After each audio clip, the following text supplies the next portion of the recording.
La voie de la relance s'ouvre à vous. Elle passe par ici, ici, ici, ici et ici. Le marché canadien, c'est 10 provinces et 3 territoires offrant des secteurs porteurs à cibler, des marchés insoupçonnés à développer et d'innombrables occasions d'affaires à explorer. Le saviez-vous?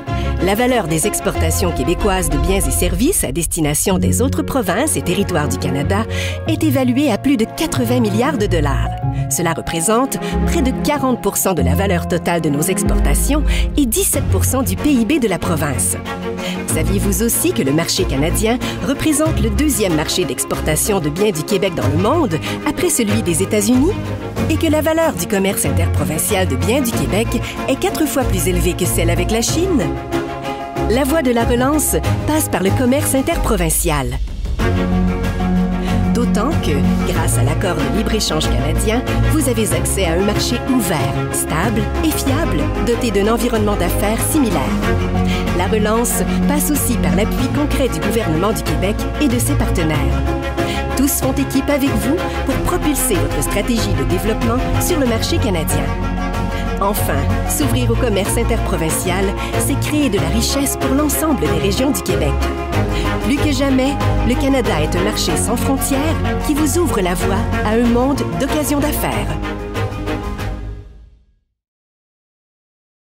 Alors, bonjour tout le monde. Je me présente Charles Milliard, PDG de la Fédération des chambres de commerce du Québec. Donc, je vous remercie d'être avec nous pour cette nouvelle série dans le cadre de notre programme Corex.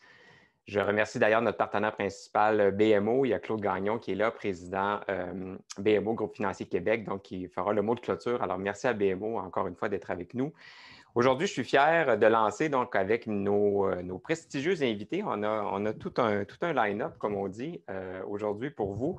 Donc, de lancer le mois de promotion du commerce interprovincial. Alors, le concept du 18 février aujourd'hui, donc au 18 mars prochain, on aura 5 conférences, aujourd'hui étant la première, donc pour faire la promotion du commerce interprovincial, donc sur l'ensemble du territoire canadien.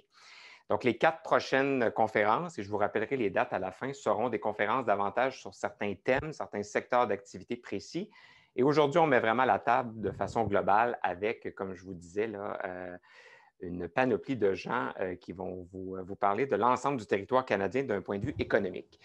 Cette idée-là du mois du commerce interprovincial est née évidemment de la réflexion générale qu'on a avec le gouvernement aussi sur la relance économique. Donc, comment on peut aider nos entrepreneurs à sortir gagnant le plus possible de la situation actuelle, mais aussi comment utiliser tous les leviers qu'on a et qui sont déjà disponibles de développement économique.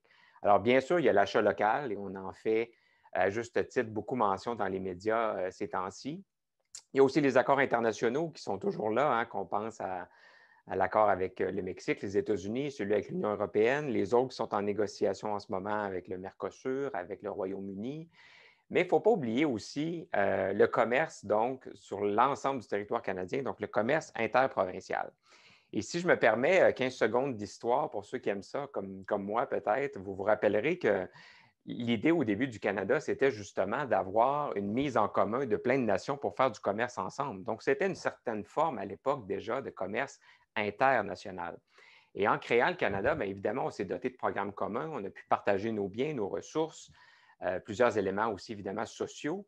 Mais l'idée d'avoir des accords qui favorisent les échanges Est-Ouest, ça ne date pas d'hier, ça remonte même à 1878 avec notre cher Johnny MacDonald, qui n'a pas bonne presse en ce moment, mais qui quand même avait mis sur pied la politique nationale, donc pour favoriser les échanges Est-Ouest, parce qu'on se rappellera à l'époque que les conservateurs étaient contre le libre-échange, alors que les libéraux étaient pour, et finalement, c'est les conservateurs en 88 qui auront signé l'accord de libre-échange avec les États-Unis.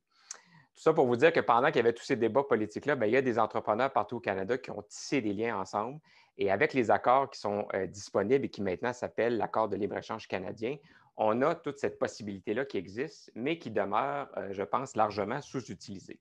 Alors, on va parler de ça jusqu'à 14 heures ensemble aujourd'hui. Et on va aussi profiter de l'occasion pour vous rappeler que la Fédération travaille déjà sur plusieurs initiatives gouvernementales pour favoriser le commerce avec les provinces.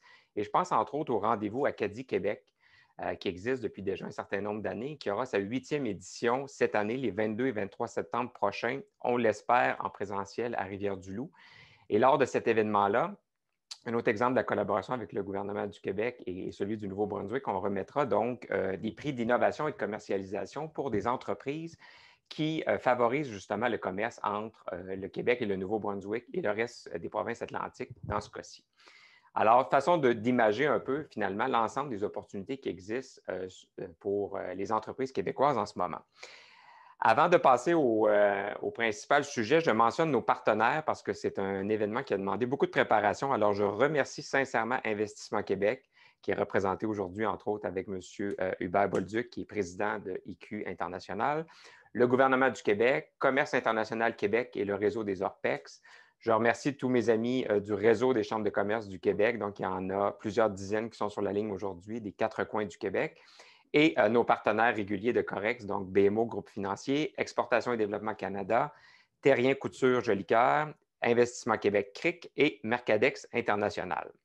Alors aujourd'hui, on a une présentation en plusieurs parties. Je vais laisser les autres animateurs vous présenter nos invités et vous expliquer le concept. Mais avant toute chose, avant de céder la parole donc, à Hubert Bolduc d'IQ International, je voudrais qu'on vous présente une vidéo donc, du premier ministre du Québec, M. François Legault. Bonjour tout le monde. Je veux d'abord remercier la Fédération des chambres de commerce du Québec d'avoir organisé ce mois du commerce interprovincial. Ça n'a pas été facile dans nos milieux d'affaires dans les derniers mois, mais la FCCQ a toujours été là pour les soutenir malgré la pandémie. Je remercie toute votre équipe pour leur dévouement. Le commerce entre les provinces, c'est un levier très important pour la prospérité de nos entreprises. Plusieurs de nos entreprises ont un grand potentiel de croissance en dehors du Québec. Puis ça commence souvent par le reste du Canada. Donc, je suis convaincu que cette initiative de la FCCQ va nous aider à y arriver. Donc, en terminant, j'ai un message pour nos entrepreneurs et nos gens d'affaires. On a des grands défis devant nous avec la relance économique, mais on a aussi l'occasion de miser sur des nouveaux secteurs d'avenir. Et si on veut réussir à faire ça, bien, j'ai besoin de vous autres. Votre gouvernement va travailler avec vous autres pour relever les défis de la nouvelle économie, pour bâtir ensemble un Québec plus prospère et plus fier. Merci. Alors, M. Bolduc. Bonjour, merci Charles. Très belle présentation. J'aurai l'occasion d'y revenir sur le libre-échange et l'histoire libérale et conservatrice. C'était un très beau clin d'œil. Écoutez, je suis évidemment très heureux d'être ici et de prendre part au premier événement de cette série de conférences sur le commerce interprovincial. Investissement Québec est un fier partenaire de cette initiative de la Fédération des chambres de commerce du Québec et qui est organisée conjointement avec le gouvernement du Québec et en collaboration aussi avec Commerce international Québec. Avant d'entrer dans le vif du sujet, j'aimerais peut-être faire un léger retour sur ce qui s'est passé et ce que le gouvernement a mis en place pour renforcer le rôle d'Investissement Québec au cours des 2 dernières années. D'abord, le gouvernement a confié à Investissement Québec un mandat élargi avec l'intégration de leviers supplémentaires, des moyens financiers accrus et une équipe renforcée. IQ est devenu le partenaire incontournable pour aider les entreprises à se relever et à reprendre le chemin de la croissance. Nous avons, au cours des derniers mois, intégré tout le réseau du ministère de l'Économie en région.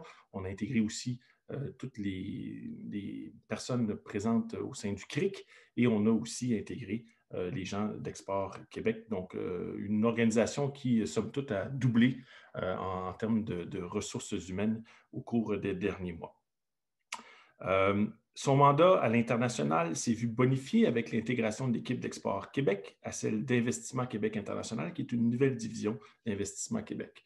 Cette nouvelle offre offre un soutien à l'exportation, s'ajoute au mandat d'attraction d'investissements étrangers et de talents qui faisait déjà partie de notre mission.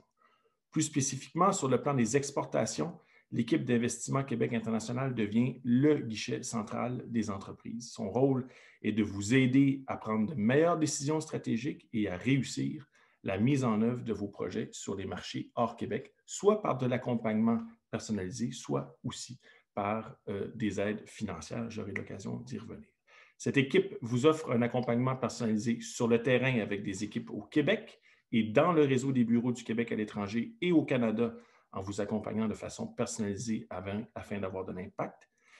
avec la collaboration et l'appui de l'écosystème de partenaires pour le soutien à l'exportation, notamment les organismes régionaux de promotion des exportations, les ORPEX, dont je salue la présidente qui est ici avec nous. Bonjour Nadine. Cette initiative de la FCCQ à laquelle nous contribuons témoigne de notre engagement à augmenter les exportations et à favoriser la diversification des marchés, notamment sur le territoire canadien. D'où notre présence ici aujourd'hui. On le dit dans les présentations, le marché canadien représente près de 80 milliards de ventes de biens et de services pour le Québec, soit 38 % des exportations du Québec. 40 milliards de ces échanges ont été vers l'Ontario. Le marché canadien occupait la deuxième place en matière d'importance pour les entreprises du Québec après les États-Unis. Nous avons créé une équipe dédiée au sein de IQ International, la direction exportation marché canadien sous la direction d'Agnès Gatignol, que je salue aussi, afin de soutenir les entreprises québécoises dans l'identification et le développement d'opportunités d'exportation sur les marchés canadiens.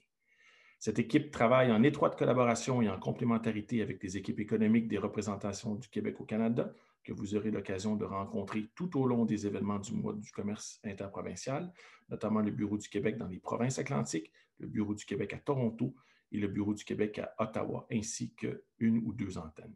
Le commerce interprovincial fait partie des priorités du gouvernement du Québec et fera partie du plan de relance des exportations qui devrait normalement être dévoilé au début du mois de mars en collaboration avec le ministère de l'Économie, le ministère des Relations internationales et de la francophonie, ainsi que le secrétariat du Québec aux relations canadiennes et Investissement Québec. Pour ceux qui auront la chance, vous pourrez aussi présenter vos projets de croissance auprès de l'équipe d'exportation marché canadien et des attachés économiques des bureaux du Québec au Canada, Anis Wannes, Daniel Paquette, Mélanie Roy, Pierre Martin et Agnès Gatignol, en deuxième partie, qui seront aussi présents pour répondre à vos questions. Alors, sur ce, je passe la parole à René Vizina, pour des échanges avec les chefs de poste. Et je vous remercie. Merci Hubert. Merci M. Bolduc. Très heureux de retrouver les participants à cette belle initiative de la Fédération qui est Corex. Et aujourd'hui, vraiment, on va entrer dans le vif du sujet en regardant comment les choses peuvent se passer à l'extérieur. Là, voici rapidement le déroulement de cette journée.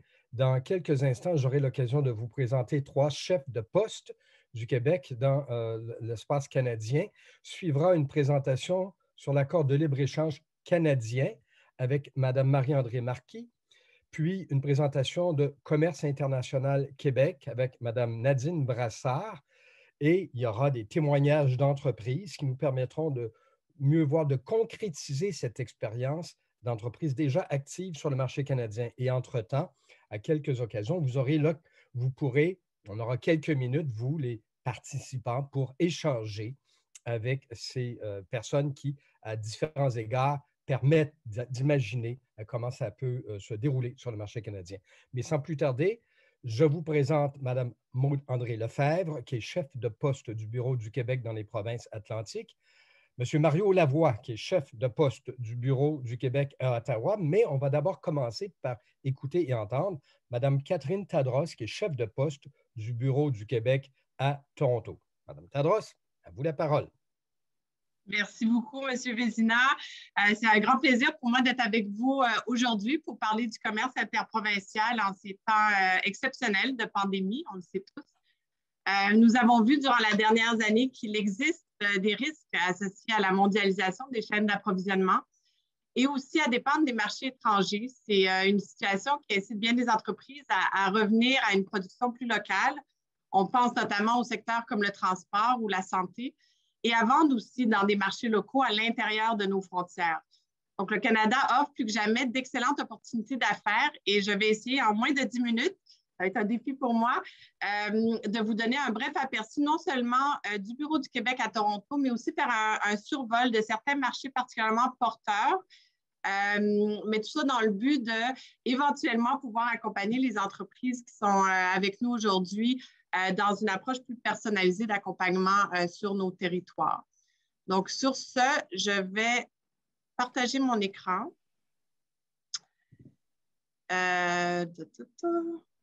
Et mettre en diaporama. Est-ce que vous voyez bien mon écran? Oh, j'ai avancé trop vite. Je pense que oui. Donc, excellent. Donc, relance économique, vente en Ontario et dans l'Ouest canadien. J'ai un bug. Alors, le Québec a un bureau à Toronto depuis 48 ans maintenant. Une surprise pour certains. Et nous accompagnons plus de 350 entreprises québécoises en moyenne par année. Nous aidons des entreprises à vendre principalement dans les 5 provinces et les 3 territoires qui sont à l'ouest du Québec. Donc, ce n'est pas juste pour Toronto ou l'Ontario, mais vraiment tout ce qui est à l'ouest du Québec. Et pour ce faire, nous avons 5 employés dédiés au développement économique qui sont basés à Toronto, en plus d'avoir 3 employés depuis quelques mois maintenant à Vancouver. Donc, comme on l'a mentionné, le premier ministre, M. Bolduc, le commerce interprovincial et le marché interprovincial est un marché prioritaire, même si ça ne fait pas toujours la une de nos médias, mais c'est un territoire très important, autant pour le gouvernement que pour les entreprises. Tout d'abord, du côté du gouvernement, on a entendu le premier ministre, mais sachez qu'il est venu très tôt dans son mandat, dans les premières semaines de son mandat en 2018 à Toronto, notamment pour rencontrer le premier ministre Doug Ford, ce qui était symboliquement très fort pour renforcer la collaboration entre les 2 provinces. L'Ontario est de loin le client unique le plus important pour le Québec.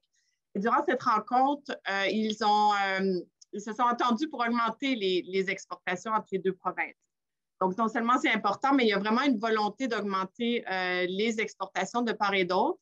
Et pour réaliser cette cible ambitieuse, les ministres économiques des 2 provinces se sont rencontrés à plusieurs reprises durant les dernières années. On voit le ministre Fitzgibbon avec le ministre Fedeli en 2019 quand il est venu à Toronto. Et plus récemment, les premiers ministres et un bon nombre de ministres sont venus à Mississauga en septembre dernier pour poursuivre leur collaboration. En termes économiques, j'ai parlé de l'Ontario, mais il y a d'autres territoires fort importants. Les gens sont souvent surpris d'apprendre, désolée, que nous vendons, par exemple, plus en Colombie-Britannique qu'en Chine, même si c'est au niveau de la population, juste 5 millions de personnes versus 1,4 milliard d'individus en Chine. Malgré donc une population, disons, modeste au Canada, par rapport à d'autres marchés, notre force de frappe par capita est vraiment énorme. Pourquoi? Il y a plusieurs raisons. On a une monnaie commune qui élimine certains risques associés aux devises. On a une absence d'entrave douanière. On a la proximité des marchés, surtout pour une province comme l'Ontario. On a aussi des institutions, normes et règlements similaires. Et bien évidemment, l'accord du libre-échange canadien que notre collègue Marie-André va nous parler plus longuement dans les prochaines minutes. Donc, en termes de secteurs stratégiques, j'avais parlé très brièvement de secteur, mais ce n'est pas du tout exhaustif. Alors, il fallait que j'en choisisse quelques-uns, mais si vous n'œuvrez pas dans ces secteurs, sachez qu'on aide toutes les entreprises, donc ce n'est pas limité à ces secteurs. Donc, un secteur très fort au Bureau du Québec à Toronto, c'est l'agroalimentaire. On va en parler la semaine prochaine, plus en détail, mais on a une personne dédiée uniquement à ce secteur dans notre bureau. Et même si c'est un secteur qui a été incroyablement meurtri par la pandémie, on pense notamment aux services alimentaires, aux restaurants, aux hôtels. Du côté de la vente au détail, la demande est restée très forte et profitable pour tous ceux qui ont pu s'adapter. La grande tendance, ça va surprendre personne, mais c'est les achats en ligne. On voit que 37% des foyers canadiens ont fait des achats en ligne, soit le double de ce qu'on voyait en 2018. D'autres tendances que l'on remarque qui offrent des opportunités d'affaires, c'est l'engouement pour les produits locaux canadiens, par exemple. D'autres tendances comme les boîtes repas qui font fortune en ce moment, qui sont de plus en plus populaires. En termes d'accès au marché, nous sommes en contact avec et organisons plusieurs activités avec des grandes chaînes, mais aussi des plus petits détaillants. Là, j'ai juste mis quelques logos pour vous, à titre d'exemple d'acheteurs potentiels avec qui nous travaillons en ce moment, de sièges sociaux sur notre territoire. Donc, un autre secteur porteur, les technologies et l'industrie créative. Donc, si vous êtes en FinTech, en EdTech, production cinématographique ou industrie créative, ce sont tous des secteurs qui offrent de belles occasions d'affaires. En FinTech, par exemple, nous avons un bon réseau de contacts bien développé à Bay Street, notamment chez tous les grandes banques qui sont situées à Toronto, qui est en fait le cœur financier du Canada. Alors, si vous êtes en FinTech, un incontournable, c'est évidemment de venir nous voir ici. Sinon, un autre secteur, technologie éducative, par exemple, on voit qu'avec la fermeture physique des écoles, on doit adopter de nouvelles habitudes et c'est un marché d'avenir qui croît énormément et nous avons une belle offre au Québec, plusieurs entreprises québécoises avec qui on a travaillé pour les mettre en contact avec des réseaux d'écoles anglophones, mais aussi francophones, car elles sont en croissance partout au pays. Un autre exemple, les industries créatives, ça a vraiment, il y a un grand appétit pour cette industrie. On a une belle offre au Québec. Puis à titre d'exemple, 2021 est l'année de l'art public à Toronto. Donc, on travaille, nous, depuis plusieurs mois maintenant avec la Ville de Toronto pour créer un symposium qu'on va réaliser à l'automne prochain pour permettre aux entreprises québécoises, entreprises créatives d'y participer. Donc, c'est juste quelques exemples dans ce secteur. Maintenant, secteur des biens de consommation, on va avoir aussi un webinaire sous peu à ce sujet. Mais c'est sûr qu'il y a eu plusieurs mois très, très difficiles là, au début de pandémie, mais c'est un secteur qui prend du mieux. Puis en fait, dans les dernières études, on a observé que, ça c'était juste avant les fêtes, une augmentation de 10 % dans ce secteur au Canada par rapport à l'année précédente.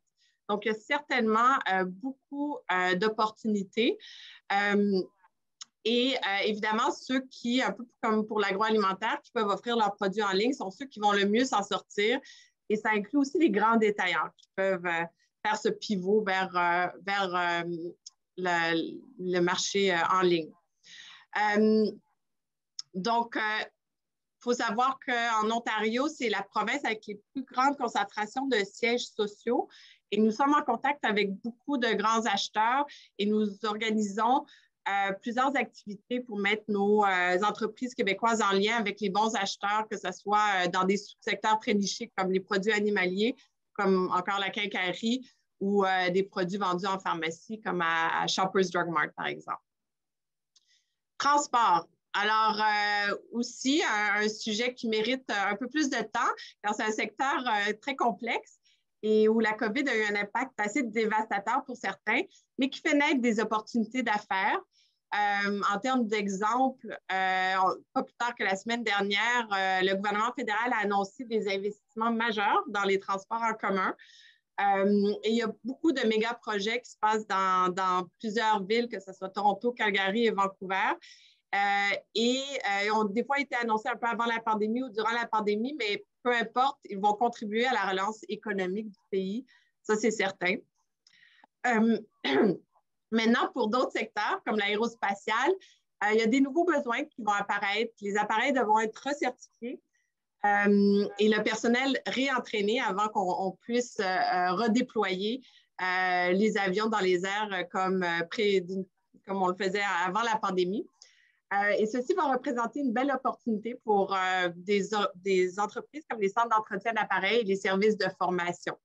Encore une fois, des logos, des partenaires qui sont présents sur nos territoires et avec qui nous travaillons. Santé, je pense que je vais surprendre personne en disant que le secteur, c'est un secteur stratégique, il sera encore plus dans les années à venir. L'Ontario représente 51 % du secteur des sciences de la vie, donc encore une fois, un incontournable. Si vous faites des produits en lien avec la pandémie, toutes les provinces en recherche, les besoins changent de mois en mois, mais c'est sûr qu'il y a d'autres grandes tendances comme la télémédecine, les technologies médicales qui sont en forte croissance en ce moment et nous pouvons vous mettre en contact avec plusieurs acteurs importants.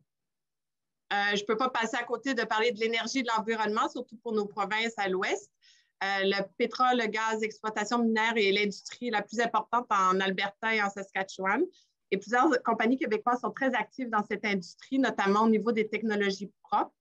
Mais il faut aussi savoir que beaucoup d'argent sera investi dans les prochaines années pour des projets plus de nature environnementale, comme le nettoyage des puits orphelins. Aussi, l'Alberta, c'est là, en fait, au Canada, où on trouve la majorité des projets éoliens et solaires en construction en ce moment. Donc, c'est à ne pas négliger. Et la Colombie-Britannique, évidemment, une province leader en termes environnementaux, ils ont dévoilé un plan Clean BC Plan sur 10 ans. Alors, si vous êtes dans la collecte de déchets, par exemple, ou les véhicules électriques, il va y avoir dans les prochaines années de belles opportunités à ce niveau-là. Supergraph du Canada, juste quelques secondes pour vous dire qu'on est en contact avec les responsables des Supergraph, un projet de près d'1 milliard de dollars investi par le gouvernement fédéral. On veut s'assurer de la présence de compagnies québécoises, que ce soit à Vancouver dans les technologies numériques, industrie des protéines ou fabrication de prochaine génération. Donc, contactez-nous au besoin. Et maintenant, pour terminer, quelques conseils pratiques. D'un, j'aimerais dire que malgré le fait qu'on peut voyager dans notre territoire, il n'y a pas de limite vraiment, à part peut-être dans les territoires où il y a des quarantaines obligatoires, même si c'est permis, on ne vous suggère pas de voyager à moins que ce soit essentiel. Le développement des affaires se fait encore à distance. À Toronto, depuis le mois de mars, tout se fait à distance. Avant vraiment que le vaccin soit plus répandu, on n'anticipe pas que ça va changer. Aussi, même si on fait partie du même pays, connaître le marché, on n'a pas les mêmes coutumes, les mêmes cultures d'affaires. Et c'est très évident quand on regarde les premières pages de médias locaux que les discussions sont très différentes d'une province à l'autre. Alors, il faut y penser, il faut faire des recherches. N'hésitez pas à participer à des foires commerciales virtuelles. C'est peut-être moins agréable que des foires en présentiel, mais elles existent et c'est des bonnes façons quand même de rencontrer des acheteurs potentiels. Et comme on le dit tout le temps, pandémie ou pas, il faut se préparer et il faut persévérer pour percer ces marchés. Donc, notre équipe, pour finir, ça c'est notre équipe à Toronto. Et notre équipe à Vancouver, comme vous voyez, on a des répartitions sectorielles. On va vous envoyer la présentation, mais on est là pour vous aider dans vos projets futurs. Donc, merci beaucoup. Merci, Mme Tadros. Effectivement, on va avoir l'occasion de revenir pendant quelques minutes après la présentation de vos deux collègues pour peut-être aller fouiller davantage, même si le temps sera quand même compté, aller donner quelques détails de plus. Et je vais maintenant laisser la parole à Mme Maude André Lefebvre, qui est chef de poste du Bureau du Québec dans les provinces atlantiques. Mme Lefebvre. Oui, merci, M. Vézina. Je commençais juste en remerciant les organisateurs de cette conférence virtuelle, là, notamment la FCCQ et QI et le réseau des chambres de commerce. On les a vus travailler ces dernières semaines et ces derniers mois pour monter cette activité. Je vous dis, c'est quand même beaucoup de travail. Alors, je les remercie et je vous dis que je suis vraiment très heureuse d'être ici aujourd'hui, puis très heureuse de pouvoir m'adresser à vous, chef d'entreprise, représentant du monde des affaires, parce que, on le disait un peu avant cette rencontre, nos services ne sont pas toujours très connus, mais il y a vraiment un potentiel économique et commercial important dans le secteur, dans la région atlantique, et c'est une excellente occasion pour nous de vous en parler. Donc, je vais partager mon écran en espérant que ça va. Bon, je pense que ça devrait aller. Est-ce que là, je pense que c'est... Je ne suis pas sûre. Donc... Ça va. Ça va? Bon, super, merci. Merci, Florent. Donc, je vais avec une présentation très rapide là, de notre bureau dans les provinces atlantiques. On existe depuis 40 ans, mais on a un mandat économique depuis 2 ans seulement. On a embauché une personne il y a 2 ans et une nouvelle personne l'année dernière. Notre équipe est basée à Moncton et à Halifax, mais le partage des dossiers se fait plus sur une base sectorielle, j'y reviendrai. On couvre les 4 provinces atlantiques, donc Terre-Neuve, Labrador, l'île du Prince-Édouard, la Nouvelle-Écosse et le Nouveau-Brunswick. Donc, ça fait 2 ans, je le disais, mais on a quand même, depuis ces 2 dernières années, fait un travail important d'évaluer le potentiel du marché. Puis nos 2 attachés, je tiens à le mentionner, sont de la région ici, donc connaissent vraiment très bien Les marchés ont un réseau de contacts important développé, donc c'est vraiment un atout pour nous et éventuellement un atout pour vous. Juste quelques petits mots sur le contexte ici. En fait, je ne vous ferai pas croire que le marché des provinces atlantiques, c'est le marché couvert par le Bureau du Québec à Toronto. Ce serait malhonnête, mais c'est quand même un marché où il y a du potentiel. En fait, je dirais, il y a des grandes opportunités. Il y a quelques grandes opportunités, mais il y a aussi beaucoup d'opportunités nichées. Et puis moi, je suis arrivée il n'y a pas tellement longtemps, mais j'ai vu des succès d'entreprises ici qui sont vraiment inspirants. Donc, c'est vraiment, je dirais, un territoire qui vaut la peine d'être évalué là, dans votre stratégie d'exportation. Je mentionnerai aussi qu'il y a 4 gouvernements en place ici qui ont des politiques, des stratégies importantes qui peuvent constituer des opportunités pour vous. Les 4 gouvernements sont dans une vision de modernisation de l'économie, de modernisation des entreprises. Donc, ça se traduit par des opportunités dans tout ce qui est technologie là, industrielle, des applications de technologie de l'information, etc. Il y a des opportunités là. Il y a aussi une volonté importante en fait, il y a un mouvement vert ici qui est vraiment intéressant et inspirant, je dirais, mais qui génère aussi des opportunités, en fait. Donc, il y a vraiment une volonté des gouvernements, surtout en Nouvelle-Écosse, île du Prince-Édouard, d'adopter des politiques de développement durable. Ça se traduit par des investissements majeurs. Et puis, on a souvent l'impression que les provinces atlantiques sont moins riches, mais il ne faut pas oublier qu'il y a beaucoup d'investissements fédéraux ici, donc qui contribuent à financer des projets, notamment dans le domaine du développement durable et des technologies vertes. Donc, voilà pour nos services. Oups. OK, donc les provinces, je passe rapidement, provinces atlantiques, vous voyez un peu sur la carte, là, je le mentionnais, les 4 provinces qu'on couvre. Je dis quelques mots sur l'aspect francophone. En fait, il y a une communauté francophone importante ici, surtout au Nouveau-Brunswick, là, qui est la seule province officiellement bilingue. Je le mentionne parce qu'il y a des opportunités d'affaires, notamment dans le nord du Nouveau-Brunswick, où les gens, puis ce que je vous dis, ça vient du milieu des affaires, se sentent très près du Québec, du fait qu'on parle le français, qu'ils parlent le français. Donc, sont heureux de faire des affaires avec les entreprises québécoises, notamment dans le nord du Nouveau-Brunswick. Donc, c'est un fait je pense que c'est un fait qui est important de mentionner. Puis aussi, ça se traduit par des opportunités au niveau, notamment agroalimentaire, où il y a une recherche de produits qui vont avoir de l'étiquetage en français ou de la documentation en français. Donc, je ne mets pas plus de temps là-dessus, mais je trouvais quand même intéressant de mentionner cet élément-là. Ici, je voulais, en fait, ce qu'on voulait exprimer par cette diapositive-là, c'est que souvent, on est dans le cliché de la région atlantique, que c'est un milieu où les principaux secteurs, c'est la pêche et le tourisme, alors que c'est une économie qui est quand même assez diversifiée. Donc, vous le voyez par ce graphique-là. Donc, c'est vrai que dans les régions rurales en Atlantique, la pêche, le tourisme, la foresterie, c'est encore très fort. Mais quand on regarde ce qui se passe dans les grands centres comme Halifax, Moncton, Fredericton, Saint John, Charlottetown, il y a vraiment des secteurs variés puis très modernes. Et on parle de technologie, de l'information, des communications à Halifax, par exemple, l'exploitation minière, pétrolière et gazière dans le coin de Saint John qui génère tout un écosystème économique.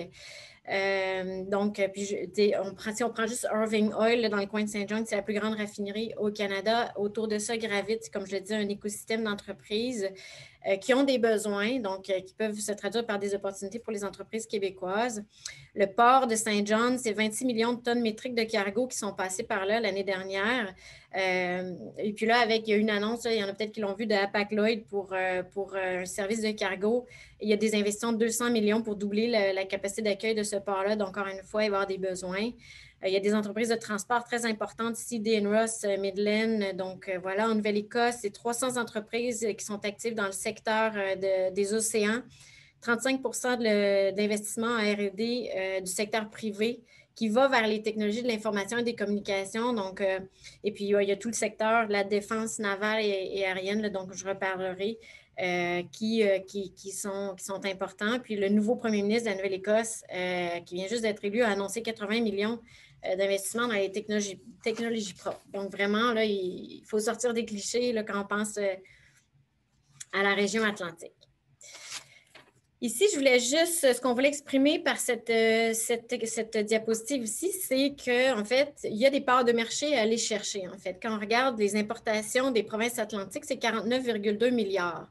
Donc, c'est sûr que si on compare aux importations de l'Ontario, c'est minime, mais c'est quand même un montant important et un montant d'importation qu'on pourrait aller chercher, là, que les entreprises québécoises pourraient aller chercher. D'ailleurs, j'étais intéressée, enfin, je trouvais ça intéressant de noter que la croissance des importations canadiennes des provinces atlantiques est de 0,8 %, alors que pour les importations internationales, c'est 1,1 %. Donc, il y a une augmentation plus rapide des importations internationales de la part des provinces atlantiques que des importations interprovinciales au Canada. Donc, vraiment, il y a quelque chose à aller faire pour les entreprises du Québec. Là, il y a des parts de marché à aller chercher. Je passe rapidement ici. Là, je vais juste prendre un exemple d'une province, la Nouvelle-Écosse, ici, qui c'est un peu la répartition des importations. Le secteur du transport est vraiment important. Là, on pense évidemment au port d'Halifax, qui est un port très important en eau profonde, qui génère 13 600 emplois et 2,45 milliards de dollars annuellement. Donc, c'est vraiment un secteur important, mais il y a aussi le secteur aérien qui est important. Donc, puis comme je le disais d'entrée de jeu, là, il y a tout autour de ces secteurs-là un écosystème d'entreprises, de fournisseurs, d'acheteurs qui génèrent des opportunités. Donc voilà, on arrive aux opportunités. Je parlais du secteur de la défense et sécurité. C'est vraiment principalement concentré en Nouvelle-Écosse. Et puis, je vais juste vous donner un exemple parce qu'on ne peut pas tout couvrir ici. Mais le Irving Shipbuilding qui a obtenu des contrats de l'armée canadienne pour ses bateaux de combat. Il y a un site Internet, je l'ai mis ici, le temps manque, j'aurais voulu vous le montrer, mais vous irez voir, c'est vraiment intéressant. On voit les investissements, parce qu'il y a une obligation de contenu canadien, évidemment. Donc, on voit les investissements qui ont été faits au Québec dans ce projet-là. C'est 450 millions que se sont partagés des entreprises du Québec qui sont à Trois-Rivières, à Longueuil, à Montréal, à Québec. Donc, vraiment, il y a des retombées. Là, ce genre de gros chantier-là génère des opportunités pour les entreprises québécoises et certaines d'entre elles en profitent déjà. Et c'est ça, là. Donc, dans les prochaines années, là, je pense que les 30 prochaines années, c'est 60 milliards ou 62 milliards là, de contrats qui ont été alloués pour la construction de ces bateaux-là. Donc, voilà. Ensuite, au niveau du détail en fait, bioalimentaire ou agroalimentaire, en Atlantique, en fait, ça peut être surprenant, mais il y a vraiment aussi beaucoup de grands acheteurs qui sont présents. Là, vous avez quelques exemples ici. Et les produits québécois trouvent leur place. Là. Ça, c'est une des choses depuis que je suis arrivée ici là, que je note avec plaisir. On voit des entreprises qui font leur chemin dans les Sobeys. Et ce qui est intéressant avec Sobeys aussi, c'est qu'en fait, Sobeys va commencer par acheter des produits québécois pour les mettre dans ses magasins ici. Mais après ça, si ça fonctionne bien, ils peuvent donner l'accès à ces produits-là à leur réseau canadien. Donc, c'est vraiment, je dirais, un tremplin. Ça peut être un tremplin pour des exportations en dehors, en fait, vers l'ouest par la suite. Donc, vraiment, des acheteurs vraiment très intéressants. Puis, en fait, vous le saurez, là, on le voit quand on se promène dans les magasins ici, on voit des produits québécois, c'est bien. Puis, je parlais de l'agroalimentaire, mais c'est vrai aussi dans les quincailleries où les produits québécois trouvent leur place. Puis, je dirais que Catherine en parlait, là, mais le contexte actuel fait en sorte que les gouvernements locaux surtout au Nouveau-Brunswick, ont des politiques d'achat local où en fait il y a un intérêt pour acheter des produits de qualité qui proviennent de circuits courts. Donc, le Québec est tout près des provinces atlantiques, donc c'est vraiment une opportunité là aussi. Au niveau du transport, c'est une région importante. C'est 7 900 entreprises de transport et d'entreposage, logistique, stockage qui sont basées en Atlantique. Là, on pense aux gros joueurs comme Armour, D&T Ross, Midland. Bon, je le mentionnais, il y a tout l'écosystème d'entreprises qui gravitent autour de ça, qui génèrent des opportunités, mais il y a aussi une volonté d'électrification des flottes de transport Donc, il y a des opportunités. Puis on a vu des entreprises québécoises là, avoir du succès là, même ces dernières semaines, ces derniers mois là, dans ce secteur-là. Et on a mentionné en fait, la politique d'Halifax en matière de développement durable. Il y en a une aussi là, à l'île du Prince-Édouard. Et ça fait en sorte que les municipalités, les gouvernements veulent électrifier leur flotte de véhicules municipaux ou pour le transport en commun. Donc, juste à l'île du Prince-Édouard, c'est environ 300 autobus qui doivent passer à des autobus électriques. Donc, vraiment, là, et puis ça, c'est un exemple, on en a plusieurs d'opportunités pour le secteur du transport. Mais il y a aussi le secteur ferroviaire qui est fort, le maritime, j'en ai parlé, qui est fort, et l'aérien aussi. Là, bon, l'aérien, je dirais que c'est peut-être pas le bon moment, mais ça devrait reprendre. Mais je trouve intéressant quand même de mentionner que c'est 13 aéroports dans la région qui emploient directement 46 000 personnes et qui accueillent annuellement 8 millions de passagers. Et puis avant la pandémie, là, ce secteur-là connaissait une croissance de 20 là, enfin, a connu une croissance de 20 dans les 10 dernières années. Donc, c'est vraiment un secteur intéressant. L'énergie, bon, en fait, je ne m'étendrai peut-être pas non plus, mais je vous le disais, c'est une priorité gouvernementale pour plusieurs provinces et ça se traduit par des projets importants dans l'éolien, dans le panneau solaire, et puis vous voyez un peu les montants, là, donc il y a des appels d'offres que nous, on fait circuler là, via EQI notamment là, pour des fournisseurs de services. Donc là aussi, il y a vraiment un marché intéressant là, à découvrir. Donc, je m'arrête ici pour les opportunités. On aura l'occasion d'en reparler dans les prochains webinaires, et aussi dans les périodes de réseautage éclair qui suivent. Mais nos équipes, là, comme je vous le disais, on a 2 personnes qui sont vraiment dynamiques, qui connaissent super bien leur territoire, qui sont prêtes à accompagner les entreprises. Donc, n'hésitez pas. Et puis, nous, c'est ça. En fait, on vous demande d'être bien préparé, d'être prête à l'exportation lorsque vous arrivez chez nous. Puis, je pense que Charles Milliard en parlait d'entrée de jeu, mais je l'ai rappelé qu'avec le Nouveau-Brunswick, on a un prix en commercialisation et innovation qui vise justement à encourager le commerce interprovincial entre le Nouveau-Brunswick et le Québec. Donc, ça sera lancé le 23 mars. Suivez nos réseaux sociaux, vous verrez ça. Puis, peut-être que l'une de vos entreprises pourra mériter ce premier prix du côté du Québec parce qu'on souligne le travail d'une entreprise québécoise et d'une entreprise du Nouveau-Brunswick. Donc, voilà, je vais vous présenter notre équipe rapidement. Donc, Pierre Martin et Mélanie. Mélanie qui est à Halifax et Pierre à Moncton. Mais le travail n'est pas séparé là, au niveau des territoires, c'est vraiment par secteur. Donc, et Mélanie et Pierre vont couvrir les 4 provinces. Mais ça, on pourra voir ça avec vous si on travaille ensemble éventuellement. Donc, je vous remercie et puis je cède la parole à M. Vézina. Oui, bonjour. Merci, Mme Lefebvre. De toute façon, comme on se disait, on va revenir là, brièvement après là, pour peut-être aller fouiller, aller avoir peut-être une précision ou 2 sur le travail que vous effectuez, les services que vous pouvez offrir. On va terminer ce premier tour de table avec M. Mario Lavoie, qui est le chef de poste du Bureau du Québec à Ottawa. M. Lavoie, à vous la parole. Merci beaucoup, M. Vézina. Vous savez, le Bureau du Québec a été fermé pendant presque 4 années. Et maintenant, on est rouvert depuis quelques mois, mais c'est assez paradoxal parce que même si on est le petit dernier, dans le fond, on est le plus vieux bureau au Canada. Et vous allez voir que l'histoire se répète. Quand le bureau a été ouvert la première fois, c'était plutôt un agent général qui était présent à Ottawa. Et son unique mandat, c'était de permettre à nos chantiers maritimes d'aller tirer leur épingle du jeu, aller ramasser des contrats de la stratégie navale canadienne. Et aujourd'hui, quand on parle beaucoup de la Davy, on voit qu'on recommence pratiquement à tous les années. Là, mais alors, on est rendu là. Alors, c'est un peu sur l'historique du bureau. Je vais vous partager mon écran. Et voilà. Alors donc, je me suis dit que si on était ensemble dans la même pièce et qu'on faisait un petit exercice, je vous demandais de vous fermer les yeux et de me décrire ce que vous voyez quand je vous dis le mot Ottawa. Il y a de fortes chances qu'à ce moment-ci de l'année où on est confiné puis il fait beau dehors, que vous me décriviez le canal Rideau, là, puis le château Laurier en arrière, puis c'est Ottawa. Mais en temps normal, vous me diriez Ottawa, c'est le Parlement, sa tour de la paix, puis vous allez me dire que c'est politique. Et c'est vrai, c'est politique, mais c'est beaucoup plus que ça, car il y a beaucoup d'opportunités économiques.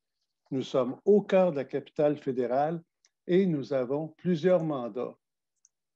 Un des premiers mandats, on va aller avec le politique rapidement, c'est celui de veiller, d'analyser les gestes du gouvernement fédéral et des autres organismes présents. Tout ce qui bouge à Ottawa, notre mandat, c'est de regarder ça, analyser ça et pouvoir informer le gouvernement du Québec et tout ce qui tourne autour du gouvernement du Québec. Alors, on informe Québec de ce qui se passe à Ottawa et on informe aussi le gouvernement fédéral de ce qu'on fait au Québec, nos politiques, nos projets de loi.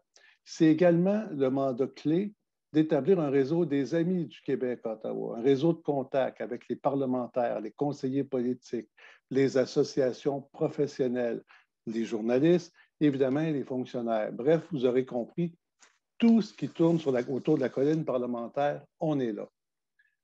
Il faut savoir aussi qu'on travaille en étroite collaboration avec Investissement Québec, avec l'équipe de Hubert Bolduc, avec les ministères à Québec, mais également avec nos collègues des bureaux Canada. Vous avez entendu Catherine et Maud André vous dire qu'ils ont des grands secteurs économiques, mais nous, on est en appui à ce qu'ils font, puisqu'on est à Ottawa. On peut aussi jouer un rôle auprès du gouvernement fédéral ou alimenter la réflexion et passer les idées de ce qui se passe. On travaille aussi avec nos bureaux à l'étranger, particulièrement aux États-Unis. Encore une fois, parce qu'Ottawa, c'est les politiques commerciales du gouvernement fédéral, c'est les accords de libre-échange et tout ça. Maintenant, vous voyez, nos objectifs économiques sont assez ambitieux dans le contexte du gouvernement fédéral parce qu'on n'est pas les seuls, évidemment, qui tentons de faire la promotion de nos entreprises à Ottawa. Le gouvernement fédéral et toutes ses institutions, c'est énorme, c'est complexe. Des fois, on ne se retrouve pas dans la multitude de programmes. C'est un peu pour ceux qui font affaire avec les gouvernements, malheureusement aussi avec le gouvernement du Québec. C'est comme la réglementation et toutes les tracasseries administratives. On ajoute couche par-dessus couche, programme par-dessus programme, de plus en plus de conditions, de reddition de comptes, des critères. Puis au lieu de simplifier, en fait, on complique les choses, on ne s'y retrouve pas. Ottawa, c'est 22 milliards de dollars par année en biens et services, incluant la construction. C'est des appels d'offres pour une tonne de produits puis de services. Ça passe des masques de protection médicale à des brise-glaces, à des avions de chasse. C'est très large. Alors, c'est pourquoi le Bureau du Québec à Ottawa s'est vu confier plusieurs mandats économiques afin de vous aider.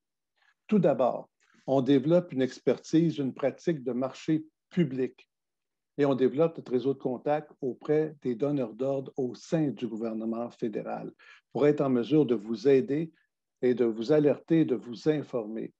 On effectue aussi une veille économique stratégique des contrats fédéraux pour les secteurs d'intérêt du Québec. Souvent, on ne les voit pas passer. Si vous allez sur les sites du gouvernement fédéral, c'est assez complexe. Donc, on fait cette veille-là. On peut aussi vous conseiller et accompagner les entreprises. Alors là, on passe par une réalisation d'activités commerciales, que ce soit des missions, des activités de réseautage. On est là pour vous appuyer. Et on veut développer aussi, je dirais, cette partie de présenter nos entreprises qui ont des solutions aux problèmes identifiés par Ottawa. Je vais nommer une entreprise et compte tenu qu'elle est déjà au travail et qu'elle a déjà beaucoup de contrats et qu'elle continue à en avoir, donc ça pose moins de problèmes. Mais il y a plusieurs années, le gouvernement fédéral disait qu'il faut réduire les gaz à effet de serre, il faut trouver des solutions. Et ils se sont mis à dire, ouais, il faut aller vers l'éthanol. Et on a une belle entreprise au Québec, Enerkem, qui, elle, a réussi à transformer les déchets de table vers l'éthanol cellulosique et qui ont des contrats. Alors ça, c'est une compagnie qui offre des solutions à un problème environnemental. Alors nous, c'est de voir les problèmes identifiés par Ottawa, les pistes de solutions qu'ils trouvent et comment nos entreprises peuvent s'insérer et aller tirer leur part de marché. Toujours en collaboration avec Investissement Québec, on peut organiser des rencontres ciblées entre un groupe d'entreprises et des donneurs d'ordre fédéraux. Je reviens là-dessus parce que les entreprises qui ne sont pas connues nécessairement par le gouvernement fédéral ou ceux qui donnent des contrats, ce qui peut permettre à l'occasion, dans l'autre phase, c'est de préqualifier plus d'entreprises québécoises pour les appels d'offres qui sont fermés.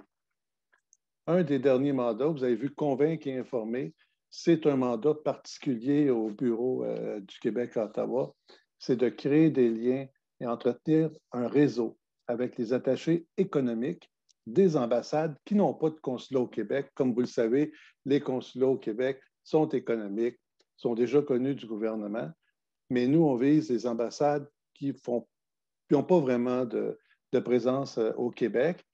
Deux items, faire la promotion du Québec comme place d'affaires, donc pour les investissements, pour nos exportations des contrats publics à l'étranger pour nos entreprises.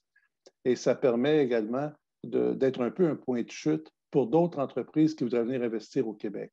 Mais nous aussi, on peut vous mettre en contact avec des ambassades et on aura peut-être, je peux vous dire qu'on a un exemple, il y a une ambassade qui nous a contactés pour nous demander si certaines entreprises peuvent être intéressées à participer à un appel d'offres public dans leur pays. Alors nous, on est un peu le relais et on a envoyé ça vers Investissement Québec pour analyser et voir si on avait des entreprises qui pouvaient être identifiées pour prendre ce projet-là. Alors, comme vous le voyez, on a un large mandat. Nous, on est prêt à épauler évidemment le gouvernement dans ses objectifs économiques, même si dans un bureau qui est politique et économique, mais également, vous aussi, les entreprises, dans vos objectifs économiques. Et je vais terminer là-dessus. Merci beaucoup. Eh bien, merci, monsieur Lavoie. Effectivement, vous êtes au cœur de l'action à Ottawa. D'ailleurs, on va continuer. C'est intéressant de montrer qu'il y a aussi toute une série d'activités économiques, même si on songe essentiellement à la politique quand on pense à la capitale fédérale. Reprenons immédiatement avec vous. Vous avez, je présume, au fait de ces quelques dernières années, depuis la rouverture, obtenu des mandats. Vous avez des mandats, des entreprises, des organisations qui vous demandent de les accompagner. Est-ce que vous pouvez nous donner quelques exemples de ce que ça donne concrètement que ce maillage avec vos services du côté fédéral, du côté Ottawa? Oui, rapidement, j'ai parlé de l'ambassade tchèque. On a d'autres demandes qui rentrent régulièrement. Et donc, évidemment, on fait un tri. C'est des questions politiques ou économiques. On a également des associations qui viennent à Ottawa. Je vous avoue que depuis la COVID, ils viennent moins. Mais on a quand même eu une association qui est venue et ils nous ont présenté leur programme parce qu'ils venaient faire des rencontres auprès des parlementaires et des cabinets de ministres. Et on a pu leur dire, il vous manque quelques joueurs. On leur a proposé et on les rencontre et on leur donne un peu des directions sur l'ambiance à Ottawa, comment ça marche, si leur présentation est au poil. Parce que vous savez, quand une entreprise parle au gouvernement fédéral, il faut aussi être capable de s'inscrire dans l'action du gouvernement fédéral, comprendre c'est quoi leurs priorités et trouver un angle qui nous permet d'accéder à leur programme de subvention, programme d'aide, parce que ça aussi, c'est compliqué. Et on est là, on a eu 3 cas, entre autres, d'entreprises par le biais d'Investissement Québec qui nous ont contactés pour être capable de dire à qui on parle sur tel programme. Alors, nous, on est capable de trouver les bonnes personnes et d'aiguiller les entreprises à qui parler. Et c'est pour ça qu'on développe beaucoup de contacts, non seulement politiques, mais avec les fonctionnaires qui souvent sont ceux qui font les analyses.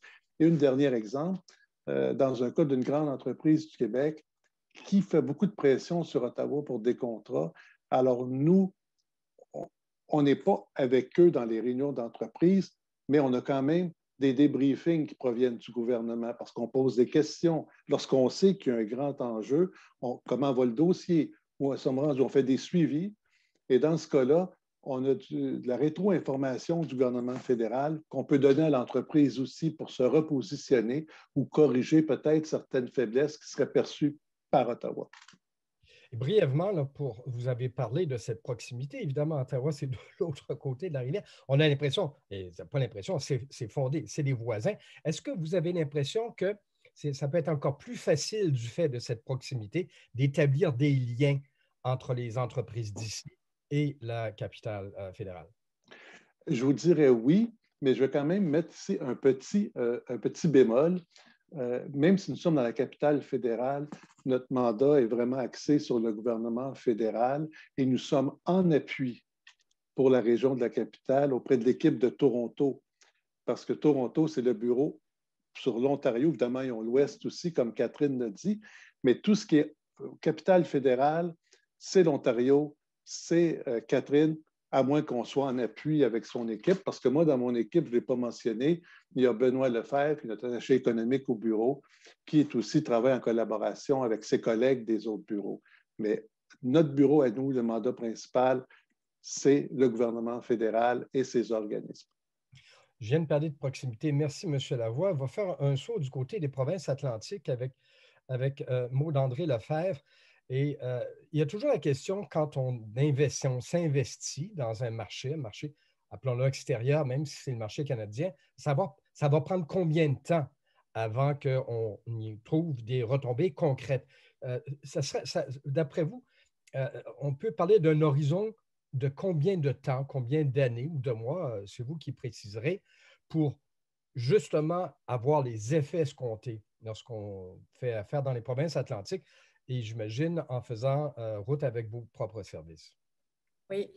Bon, en fait, je dirais qu'il peut y avoir plusieurs réponses à cette question, et puis ça dépend des secteurs, ça dépend des projets. Si on prend, par exemple, le projet des bateaux de combat, c'est un horizon de 30 ans, en fait. C'est l'horizon de production. Donc, et c'est un environnement dans lequel il faut se positionner, il faut se faire sa place, il faut vendre. Donc, ça peut être à plus long terme, une démarche à plus long terme. Mais il y a des secteurs où ça peut aller très vite. Là.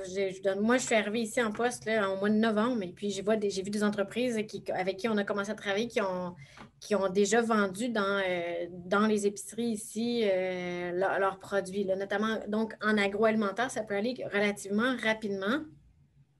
Et puis, au niveau de l'électrification des transports aussi, ça peut aller assez, je dirais, un horizon d'1 an. Nos équipes ici, on travaille des dossiers sur... Je dirais, on travaillait des dossiers dans la dernière année qui ont porté leurs fruits avec des contrats signés de plusieurs millions de dollars là, dans le domaine de l'électrification des transports. Donc, ça peut aller très vite. Puis moi, j'étais en fait dans une vie précédente, je m'occupais des relations avec la Chine. C'est vraiment différent parce qu'en fait, en Chine, on se passait toujours le mot, puis on passait le mot aux entreprises, il faut être patient. En fait, plus ça a changé depuis, là, mais à l'époque, on travaillait le terrain, on travaillait les entreprises. Au niveau de réglementaire, c'est compliqué. Fallait faire affaire avec un partenaire chinois. Bla. Donc, c'était vraiment ardu, une démarche à long terme. Il fallait avoir les reins solides. Je dirais ici, en fait, pour un chef de poste, c'est agréable de voir que c'est pas compliqué, ça peut aller vite. Si les entreprises sont bien préparées, qu'elles ont des produits de qualité, et puis nous, ça va nous faire plaisir de trouver le bon chemin vers les bons acheteurs. Et puis après ça peut aller très, très vite. Là. Donc, je trouve que c'est vraiment un terrain qui est motivant pour ça. Donc, ce n'est pas un énorme marché, mais c'est un marché où ça peut aller vite, ça peut être très efficace, puis on peut faire des belles ventes.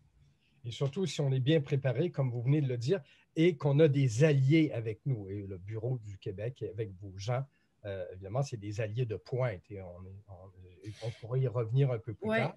Tout à fait. Puis je voudrais peut-être juste ajouter à cet égard-là que c'est quelque chose qui est particulier aussi en Atlantique. Puis je salue nos 2 attachés économiques parce qu'en fait, en Atlantique, ça marche beaucoup aussi par les réseaux de contacts et puis connaître les gens. L'aspect communautaire est très fort ici. Donc, le fait de connaître personnellement les gens, ça aide beaucoup. Puis nos 2 attachés économiques sont vraiment très, très branchés sur les réseaux d'affaires. Donc, ça nous aide beaucoup, puis ça aide beaucoup là, aussi là, les entreprises. Je pense qu'il y en a certaines qui vont témoigner. Là, mais... Oui, quelques-unes. On aura des témoignages, 2 témoignages après cette intervention que je vais demander à Catherine Tadros, parce que Mme Tadros, vous venez de parler de détaillants. Évidemment, à Toronto, c'est le royaume, vous l'avez dit, notamment de grandes chaînes dans le monde du commerce de détail. Mais on imagine que ce n'est pas toujours facile pour une PME qui a des produits de belle qualité, mais de pouvoir se faufiler, d'avoir l'oreille de la direction de ces grands détaillants. Je pense, vous avez parlé de Loblaws, Canadian Tire, Shoppers Drug Mart. Comment est-ce que vous pouvez, dans les faits, aider ces entreprises qui n'ont pas souvent la même taille à pénétrer le marché de ces grandes chaînes canadiennes? Oui, effectivement, ça peut être difficile pour une PME, puis on sait que les PME au Québec, c'est notre tissu industriel, c'est très important, on en a beaucoup, d'ouvrir des portes dans ces grandes chaînes qui sont sollicitées de toutes parts par un grand nombre d'entreprises.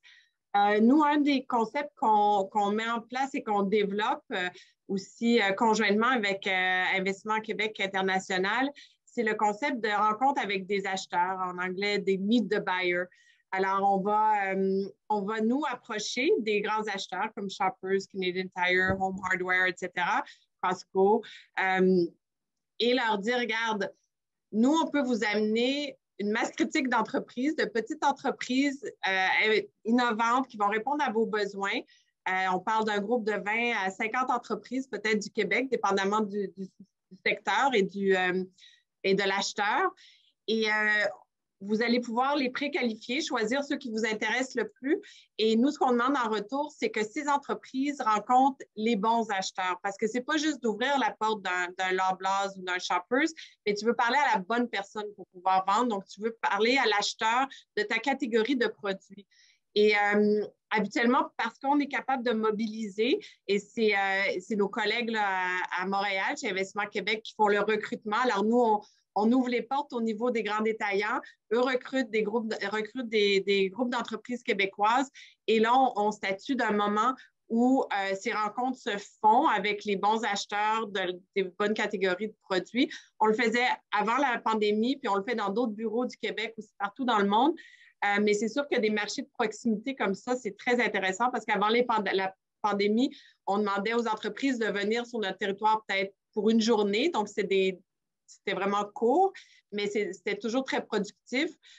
Puis là, en virtuel, ça se fait aussi très aisément, en fait, d'organiser ce type de rencontre. Alors, on a dû pivoter pour certains de nos services qui sont peut-être plus difficiles en temps de pandémie, mais ça, c'est un où on peut vraiment aller de l'avant puis réaliser des belles ventes pour nos entreprises québécoises. Donc, on en a plusieurs à venir. Alors, regardez aussi sur nos médias sociaux ou à travers EQI quelle activité pourrait intéresser là, si vous êtes une entreprise qui veut vendre à des grands détaillants.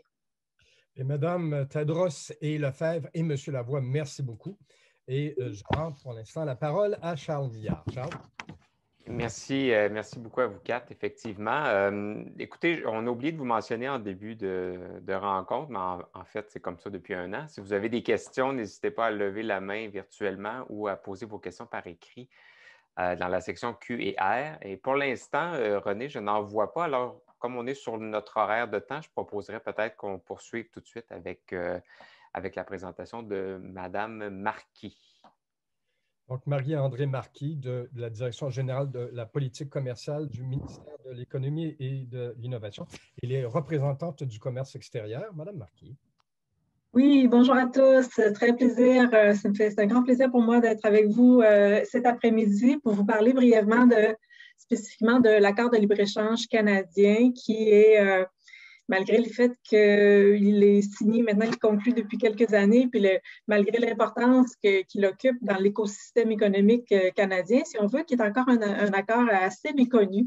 Alors, c'est un plaisir pour moi là, de vous présenter brièvement. Je vais rapidement vous mettre en lien ma présentation.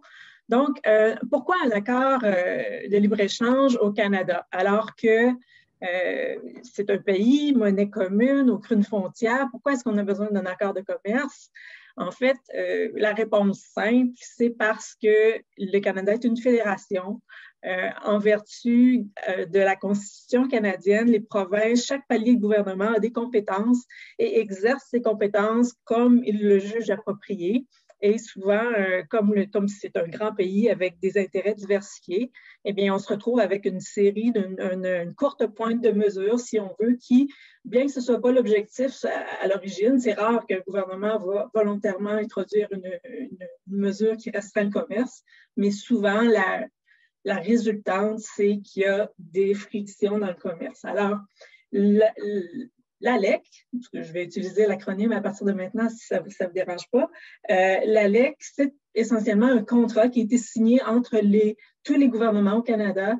Le gouvernement fédéral, je tiens à dire, n'a pas un rôle particulier, il est une partie parmi les autres, assis à la table au même titre que les autres, sur le même pied. Et c'est donc un contrat qu'ils ont décidé de signer ensemble pour s'entendre sur un cadre qui vient, si on veut, donner une structure au commerce à l'intérieur du pays. Un cadre, quand je parle d'un cadre, c'est des règles commerciales strictes et des ententes là, au niveau du principe de collaboration et tout ça, et j'y reviendrai. Donc, tout ça, ça a pour effet de fournir un environnement d'affaires qui est plus prévisible, ce qui est pour une entreprise un plus là, indéniable. Quand je parle de règles générales, on parle de règles commerciales dans le cadre d'un accord de commerce. Vous êtes certainement familier avec l'accord Canada, États-Unis, Mexique, par exemple, ou l'accord avec l'Europe. Ce sont toujours pas mal les mêmes types d'obligations qui reviennent.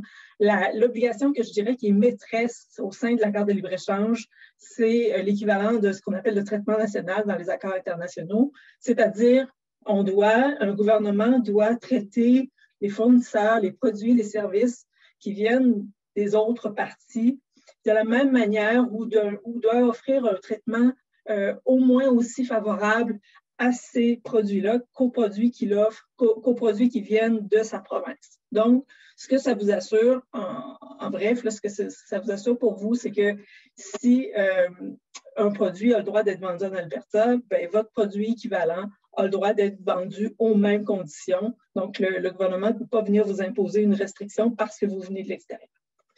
Évidemment, il y a qui dit accord de commerce, dit dérogation, exception. À peu près la moitié de l'accord est constitué d'exceptions. C'est des documents très techniques. Mais ce que vous devez retenir essentiellement, c'est que les gouvernements se sont réservés la possibilité de parfois déroger aux règles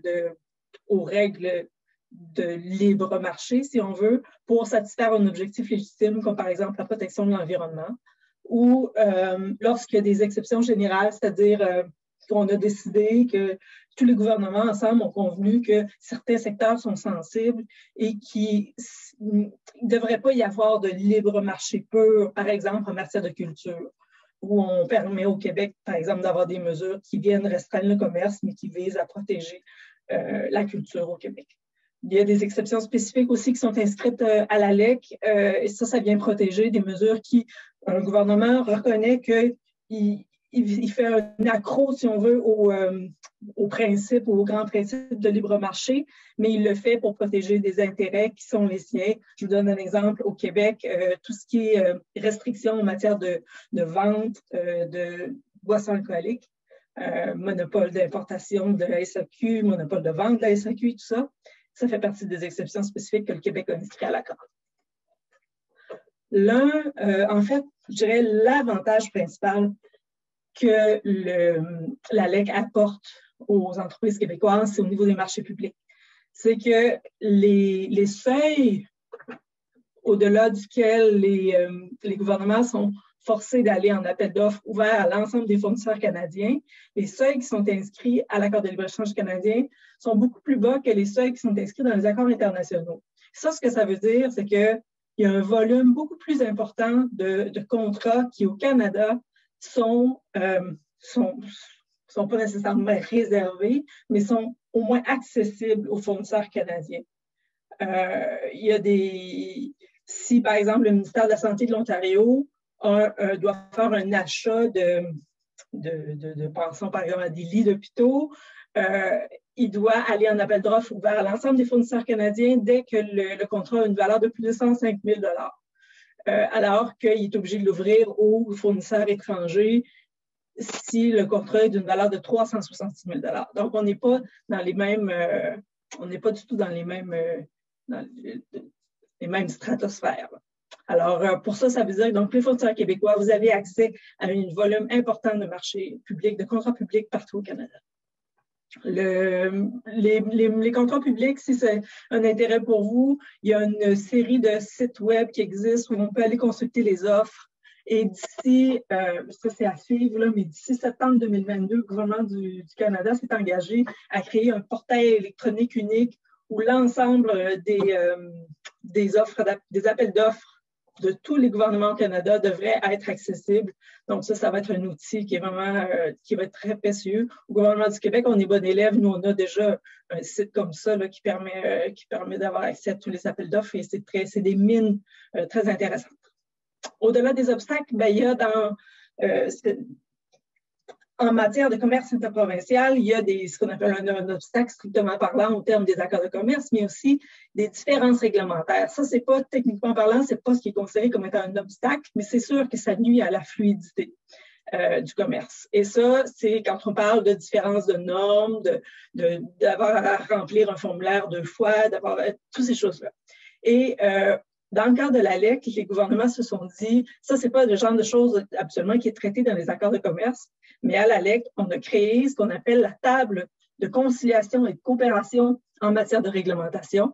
Et son mandat unique, c'est justement de veiller à aligner les réglementations partout au Canada. Lorsqu'on est informé, lorsque la table est informée qu'il y a des différences qui existent, qui nuisent vraiment, qui causent des frictions, puis qui surtout ont un coût pour les entreprises, mais elle peut inscrire ces sujets-là à un plan de travail annuel. Puis il y a des accords de conciliation ou de reconnaissance mutuelle, d'harmonisation qui sont négociés. C'est un outil là, qui va être vraiment pour le futur, qui est très porteur, qui a beaucoup de potentiel. Bon, écoutez, de la main-d'œuvre, brièvement, il faut que vous sachiez qu'il y a une obligation de permis sur permis qui est prévue à la LEC. Ça veut dire que si vous avez des gens qui travaillent pour vous, qui sont des gens qui ont une licence pour une profession ou un métier qui est réglementé, mais ces gens-là ont le droit d'aller travailler partout au Canada avec leur licence. La règle du permis sur permis s'applique. Un accord de libre-échange, ce n'est la crédibilité d'un accord, c'est vrai, ça se mesure vraiment à si on veut, à la force de ces procédures de règlement des différends. Et pour ce qui est de la LEC, c'est indéniable que c'est une procédure ou un mécanisme de règlement des différends qui est vraiment très contraignant. Il est accessible au gouvernement et aux personnes. Donc, une entreprise pourrait initier un différend en vertu de la LEC si elle estime qu'une obligation a été violée par un gouvernement. Et puis, un gouvernement qui est trouvé fautif a l'obligation de rendre sa mesure conforme, donc de soit abroger sa réglementation ou du moins la modifier pour la rendre conforme. Et s'il ne le fait pas, il y a des sanctions pécuniaires qui peuvent être imposées, là, pouvoir atteindre 10 millions. Donc, c'est fort. La LEC n'est pas venue tout régler. Il y a certains secteurs, il y a un secteur en particulier qui n'a pas été inclus dans les négociations en 2017, c'est le secteur des services financiers. Les négociations sont en cours pour l'assujettir à la LEC, mais on sait déjà, du moins c'est la position du Québec en ce qui concerne les services financiers. Il y a déjà un libre marché assez bien établi au Canada, donc il n'y a pas d'enjeu majeur là, pour le moment. Commerce de boissons alcooliques, ça c'est un secteur où il y aura probablement toujours certaines frictions en raison du choix là, des gouvernements de limiter le commerce de ce produit-là. C'est probablement la même chose qu'on va retrouver également au niveau du cannabis. Les négociations sont en cours pour ce qui est d'assujettir le cannabis à la LEC parce que le cannabis n'était pas encore légal au moment des négos, mais maintenant il l'est et il faut voir comment chaque partie va régir le commerce du cannabis. Bon, au Québec, on a une approche qui est beaucoup plus restrictive. Dans d'autres provinces, c'est vu comme étant un outil de développement économique, donc les traitements sont un petit peu différents, mais c'est des discussions en cours. Et puis, en terminant, je veux juste vous dire qu'il existe à la LEC, en vertu de la LEC, les ministres qui sont responsables, ce sont les ministres responsables du commerce intérieur. Au Québec, c'est M. Fitzgibbon, qui est le ministre de l'Économie. Il y a un secrétariat qui appuie les partis qui est situé à Winnipeg. Et il y a des représentants du commerce intérieur. Donc, c'est un point de contact dans chacun des gouvernements qui est souvent une porte d'entrée lorsqu'il y a un enjeu particulier, s'il y a une entreprise qui est incapable d'avoir accès à un appel d'offres, par exemple, alors qu'il estime qu'il devrait pouvoir le faire. S'il y a un problème de mobilité de main-d'œuvre ou quoi que ce soit, des choses comme ça, bien, le représentant du commerce intérieur est le point d'entrée. Puis parfois, il s'agit d'un coup de téléphone au vis-à-vis dans une autre province pour que des problèmes se règlent. Alors, voilà, je pense que ça fait un survol et sans faire de vous des experts de la LEC, je pense que ça vous donne une idée de ce que ça coûte. Excellent. Merci beaucoup, Mme Marquis. Je suis convaincu que plusieurs personnes ont appris bien des choses, là, entre autres sur le tableau, sur les seuils minimaux à partir de lesquels il y a une obligation d'ouvrir au marché canadien. Donc, d'ailleurs, ça m'amène à vous poser une question. Je ne sais pas si c'est votre champ de spécialité, mais dans les marchés publics, on discute beaucoup au Québec, donc justement de l'importance d'avoir d'autres choses que le prix comme critère de sélection. Est-ce que vous avez vent que dans les autres provinces, ce débat-là a lieu aussi, donc d'accorder de la valeur, entre autres, à l'innovation, au développement durable, à la qualité? Parce qu'il y a beaucoup d'entrepreneurs québécois qui n'ont pas vraiment accès au marché québécois. Je ne veux pas en faire un débat au Québec, là, mais est-ce que ce débat-là existe à l'extérieur des frontières du Québec?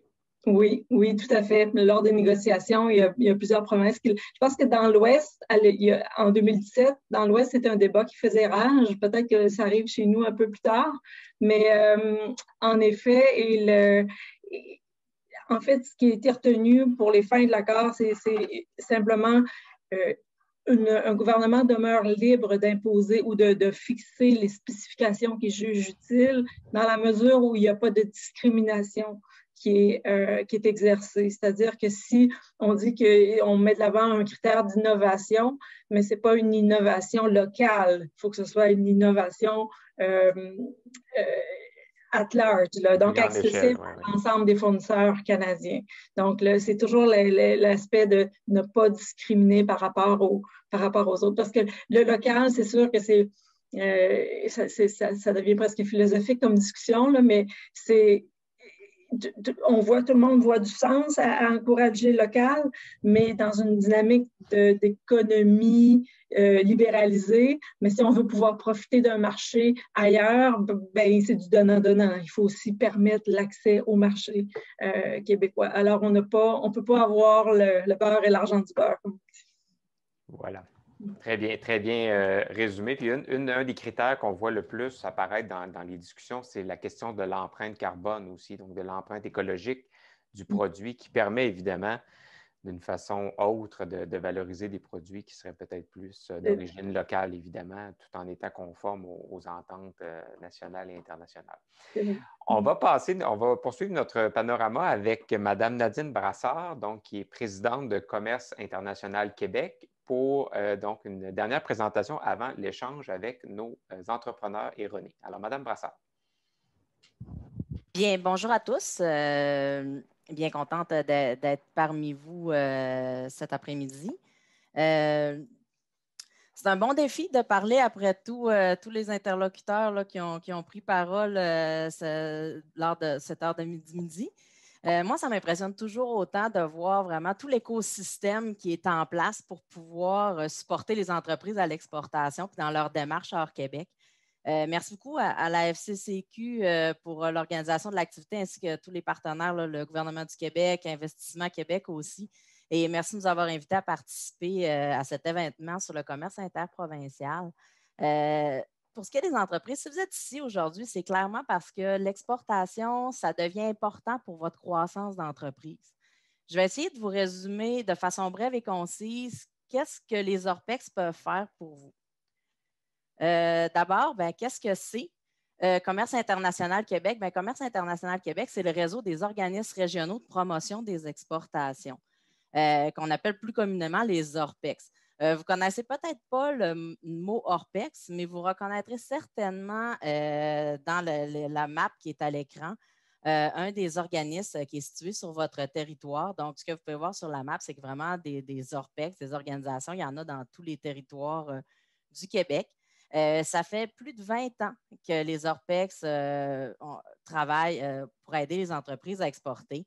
Vraiment, les ORPEX, eux, on a au centre de toutes nos actions d'aider les entreprises en les accompagnant, en les outillant, en les formant et tout ça aussi afin de leur offrir un service de proximité qui est adapté dans le fond à la réalité de toutes les régions et des besoins des entreprises. Si jamais vous ne connaissez pas c'est lequel l'ORPEX qui est sur votre territoire, je vous invite à aller sur le ciquebec.ca avec votre code postal. Vous pourrez le repérer très facilement. Vous voyez sur la diapositive à l'écran différents obstacles que vous avez peut-être déjà rencontrés dans vos démarches d'internationalisation, que vous allez peut-être aussi rencontrer dans vos futures démarches, Que ce soit, dans le fond, soit pour trouver de l'information sur la propriété intellectuelle, identifier des opportunités d'affaires, déterminer la stratégie appropriée. Nous, notre objectif à nous, les ORPEC, c'est vraiment de vous soutenir puis de vous diriger au bon endroit pour accélérer vos démarches vers les marchés d'exportation visés. Concrètement, pourquoi est-ce que vous devriez travailler avec l'ORPEX de votre région? Bien, en résumé, je vous dirais que c'est pour être bien préparé. Tout à l'heure, j'entendais Maud André qui parlait justement d'être bien préparé pour aller développer les marchés canadiens. Bien, nous, c'est dans cet objectif-là. Concrètement, qu'est-ce que ça veut dire? Bien, premièrement, c'est de comprendre les besoins de votre entreprise. Donc, de bien savoir si votre entreprise est rendue où, vers quel territoire vous voulez aller, de mettre de l'avant vos avantages compétitifs, votre proposition de valeur, de travailler vraiment sur l'interne. Ensuite, qu'est-ce qu'on va faire? Bien, c'est l'évaluation du potentiel de marché, la concurrence, la stratégie d'entrée, les différents clients que vous recherchez aussi. Ensuite, pour élaborer une stratégie claire qui va vous permettre d'avoir un plan d'action qui est détaillé puis qui va vous permettre d'avoir une stratégie, dans le fond, pour des différents éléments que vous allez mettre en place pour votre commercialisation. Et aussi avec ça, bien, d'avoir peut-être accès à des aides financières, là, comme le mentionnait M. Bolduc, il y a différentes aides qui existent pour les entreprises à l'exportation. Aussi, pour être référé vers les bons partenaires, que ce soit d'être référé vers les Investissements Québec international, les partenaires gouvernementaux, les bureaux du Québec à l'étranger. Donc, de vous référer autant vers les ressources qui peuvent vous aider à développer vos marchés et aussi pour pouvoir vous référer pour des gens qui peuvent vous aider au niveau de votre propriété intellectuelle, vous avez le risque, de la gestion du risque à l'international, etc. Dans l'objectif de pouvoir réussir votre commercialisation hors Québec et de développer les marchés internationaux. Donc, on est vraiment là pour accélérer votre présence sur les marchés avec l'aide de tout l'écosystème dont vous avez un bel exemple aujourd'hui de voir tous les intervenants qui peuvent vous aider dans cette chaîne-là. Donc, sur ce, je vous remercie beaucoup et je vous souhaite bonne chance dans vos démarches. Oui, rebonjour. Bonjour tout le monde. Merci, Mme Brassard. Mais vous avez eu là vraiment, on parlait d'écosystème d'entrée de jeu. Vous voyez un peu l'ensemble des organisations partenaires, vraiment des agents qui peuvent vous aider à travailler ce marché canadien qui évidemment peut se déployer de bien des façons. Et on va aller maintenant sur le terrain pour voir comment, dans les faits, ça se vit avec 2 témoignages d'entreprises et on pourra détailler un peu la stratégie, la façon, les alliances qui peuvent s'établir, qui leur ont permis de s'implanter avec M. Jacques Gauthier, qui est vice-président en développement des affaires chez Umbrella International, et Mme Linda Timperio, qui est représentante pour Industry Century, et Mme Timperio, avec vous, si vous le voulez bien. D'abord, présenter l'entreprise brièvement et me dire à quel égard, dans quel niveau vous êtes présent à Industry Century sur le marché canadien, s'il vous plaît. OK. Nous, on est un manufacturier et puis un importateur. On est en affaires depuis 1945 et puis on vend à travers le Canada. On a utilisé le bureau à Toronto, du Québec à Toronto, puis on a eu d'autres contacts très intéressants, puis on a eu encore des belles ventes de ce meeting. On a rencontré des vendeurs, puis ça a été très bon pour nous. 2 questions. Vous êtes présent depuis combien de temps et vous êtes importateur? C'est quoi votre champ d'affaires? Vous travaillez dans quel domaine? On est manufacturier dans les lampes résidentielles et commerciales. On fait beaucoup d'hôtels, restaurants. On fait des résidences de personnes âgées. Et puis, on vend aussi à certaines chaînes de magasins comme Mobilière, Brouille-Martineau. Ça, c'est ce que nous, on fait. Et ça fait combien de temps que vous êtes présent justement dans ces marchés canadiens? On a commencé, comme je vous dis, en 1945. À ce moment-là, les premiers patrons importaient, puis après ça, ils ont décidé de fabriquer à Montréal. Fait que là, ils ont commencé sur la rue Saint-Paul dans le Vieux-Montréal, et puis ils ont commencé à fabriquer des petites lampes qu'ils vendaient dans ce temps-là à Burks. Et puis, c'est comme ça que ça a gradué. Puis, à un moment donné, le marché chinois est arrivé très fort. Et puis, mes patrons ont décidé d'aller à l'avant pour vendre à les hôtels, restaurants à un prix assez compétitif. Puis il y a des personnes, des hôteliers qui veulent acheter canadien. Ils ne veulent pas avoir de produits de Chine. Fait que pour nous, c'est avantageux en ayant la manufacture. Tout est pratiquement fait à 90 dans notre manufacture. Intéressant de savoir qu'il y a un préjugé favorable. On aime ça. Allons du côté de M. Gauthier, Jacques Gauthier, qui est vice-président développement des affaires chez Brella International. Un peu sur le principe, M. Gauthier, décrivez-nous dans les grandes lignes votre entreprise et de quelle façon vous êtes présent à l'extérieur du Québec dans le marché canadien, s'il vous plaît. Merci de l'invitation. Plaisir de rencontrer Mme Linda. On va peut-être faire affaire un jour. Brella est une technologie de construction abritée qui est brevetée dans 14 pays. On est déployé sur 4 édifices 4 constructions à Montréal, excusez-moi. On en commence une à Monaco dans les prochains mois. Donc, le cœur du développement de l'entreprise, c'est l'exportation. Et c'est l'exportation dans les grands centres urbains. Donc, je suis un abonné de mes amis de Toronto. Et maintenant, ils ont Vancouver et tout ça. Donc, essentiellement, la stratégie est de maximiser l'intelligence marché local des bureaux qu'on a à travers le monde. Donc, c'est important parce que la construction, c'est un écosystème souvent régional. Ce n'est pas international, très grand. Donc, c'est important de connaître et se faire connaître dans le monde des stakeholders de construction, excusez-moi, local. Et on organise des activités. Mais malheureusement, depuis COVID, c'est difficile de rencontrer des gens et d'établir la relation de confiance qui permet l'adoption d'une nouvelle technologie. Mais on n'est pas les seuls à le vivre.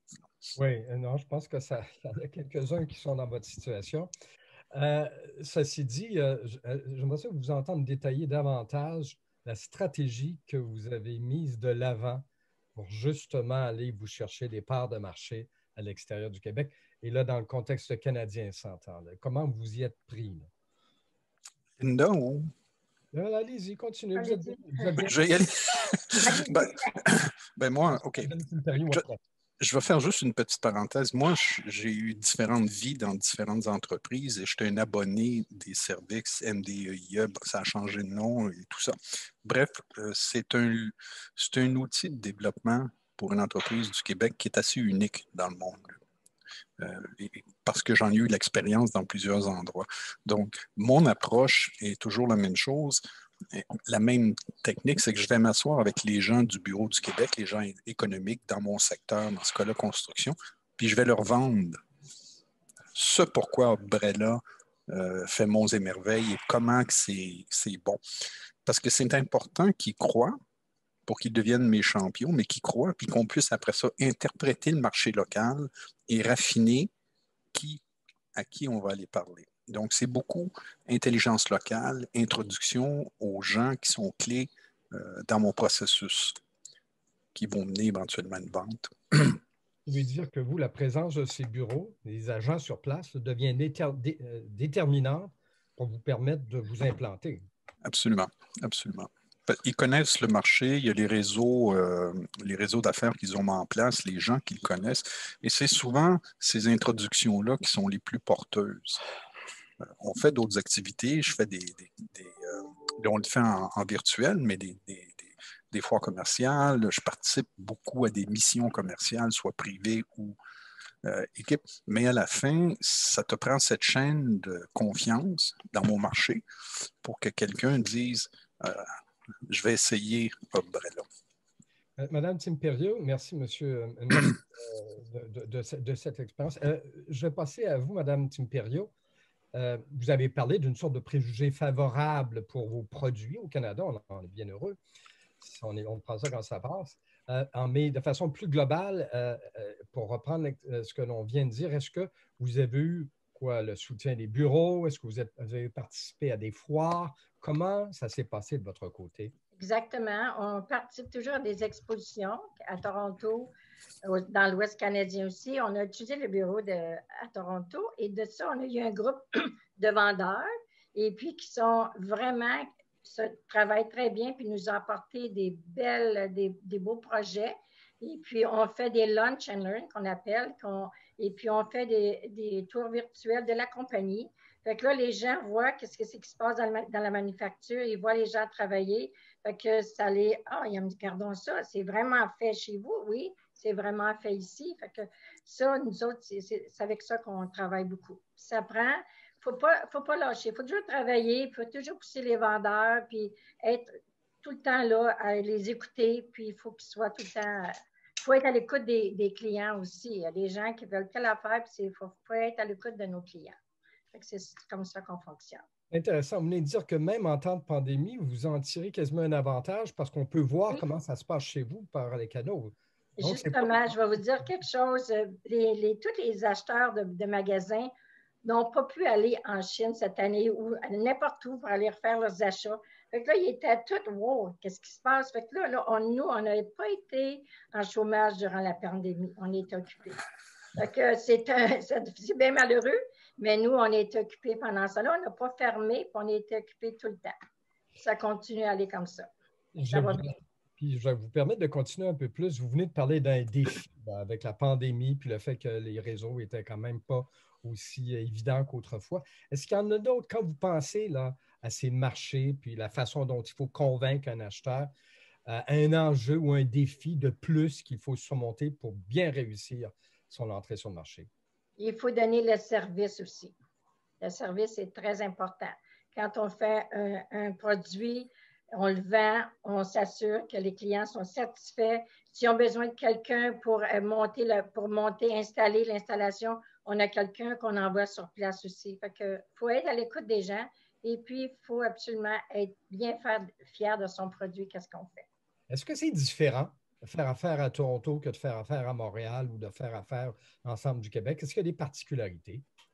Non, pas vraiment. Non, on n'a aucun problème de ce côté-là. On a des gens qui parlent français, des gens qui parlent anglais, fait qu'on est tout le temps, on travaille tout le temps en groupe. On peut être des fois 2 ou 3 personnes sur le même projet. Fait que les clients sont très bien entourés. De votre côté, M. Gauthier, est-ce que vous pouvez vous en présenter? Je présume que n'est pas toujours un long fleuve tranquille. Il peut arriver à un moment donné qu'il faut aller défaire un nœud. Je ne sais pas si c'est comme ça qu'on peut le dire. Des défis, des enjeux particuliers sur ces marchés? Le marché de la construction, encore une fois, c'est un marché qui est c'est régional. Donc, les entreprises qui desservent un marché, si on prend l'exemple du Québec, il y a 5 ou 6 gros joueurs, mais en Ontario, ils sont peut-être une vingtaine, mais ça joue à l'intérieur du GTA et de tout ça. On a de très bons contacts, on a fait des présentations, on a fait des offres, on a tout fait ça. Mais ça prend le temps que ça prend. Le défi, c'est de durer dans tous ces efforts-là. Et avec l'appui des gens du Bureau du Québec, mais c'est plus facile parce qu'on est constamment tenu au courant, puis on les tient au courant.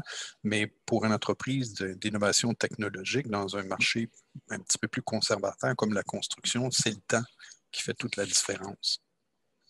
Et avec ce qui se passe sur le marché international, puis là, évidemment, les blocages qu'il y a un peu partout, est-ce que ça peut être le moment opportun, plus que jamais, justement, de déployer de l'énergie sur un marché comme celui que vous avez parlé du Grand Toronto?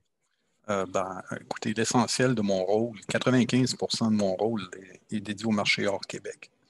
Donc, l'entreprise croit, et c'est l'expérience qui nous l'a prouvé dans d'autres configurations, que c'est à travers les marchés externes que l'entreprise va croire, parce qu'on crée beaucoup d'emplois de technologie avancée dans notre technologie, et ça peut seulement se faire à long terme si on a accès à des marchés étrangers.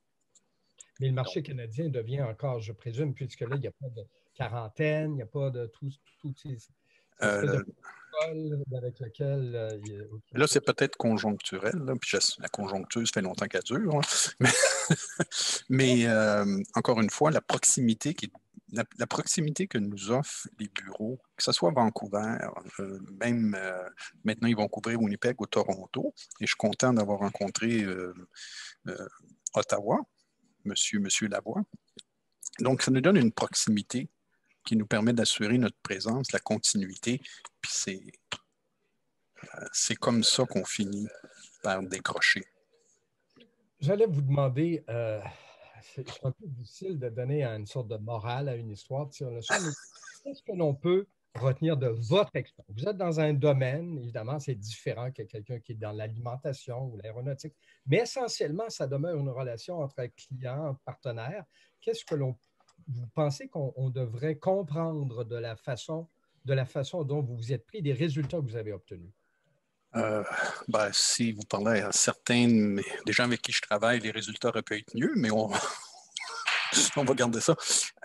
Tout est basé dans la valeur de nos offres est importante. On parle 6 chiffres et plus. Donc, c'est vraiment une question de confiance. Puis, tu établis une confiance en étant une personne intègre et en présentant ton produit de façon intègre.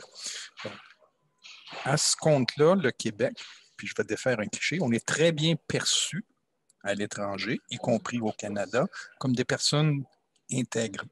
Et c'est souvent le pas qui nous permet de bien connecter. Donc, si tu connais ton marché, tu es honnête dans ton offre, intègre dans ton approche, tu as déjà fait beaucoup pour régler la question de la crédibilité parce que tu n'es pas à 20 minutes de marche du client.